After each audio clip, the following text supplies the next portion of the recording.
KTM 390 Enduro R Indian spec வண்டிக்கும் international spec வண்டிக்கும் நடுவில் இருக்கிற 3 டிஃப்ரென்சஸ்.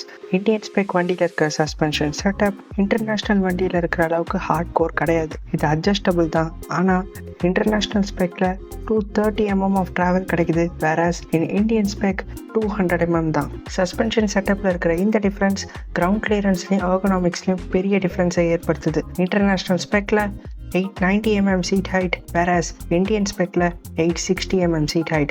Ground clearance பார்த்தீங்கன்னா இன்டர்நேஷ்னல் ஸ்பெக்கில் 272 mm, இந்தியன் ஸ்பெக்கில் 253 mm. சீட் ஹைட் கம்மியாக இருக்கிறது நல்லது தான், ஆனால் கிரவுண்ட் கிளியரன்ஸை நீங்கள் காம்ப்ரமைஸாக எடுக்கிற மாதிரி இருக்கும். இதில் இதே டாப்பிக்கை நம்ம ஆல்ரெடி அட்வென்ச்சர் 390 பேசணும்.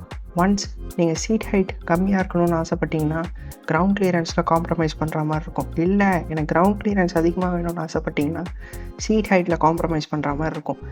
ஒன்று இல்லைனா ஒன்று கண்டிப்பாக போயே தீரும் இதில். அதே நேரத்தில் எண்டிரோ 390 KTM ரொம்ப அப்ரோச்சபிளாக வைக்கணும்னு விரும்புகிறாங்க. நெக்ஸ்ட் பிக் சேஞ்சுன்னு பார்த்தீங்கன்னா டயர்ஸ் தான். இந்தியன் ஸ்பெக் வண்டியில் யூஸ் பண்ணுறது ஒரு மைட்டாஸ் E07, வேறஸ் இன்டர்நேஷ்னல் ஸ்பெக்கில் யூஸ் பண்ணுறது மெட்ஸிலர் காரோ 4. ரெண்டுமே 50-50 டயர்ஸ் தான். இந்தியன் ஸ்பெக்கில் மைட்டாஸ் தான் வரும்போது நீங்கள் வேணும்னா மெட்ஸிலர் ட்ரை பண்ணி பார்க்கலாம்.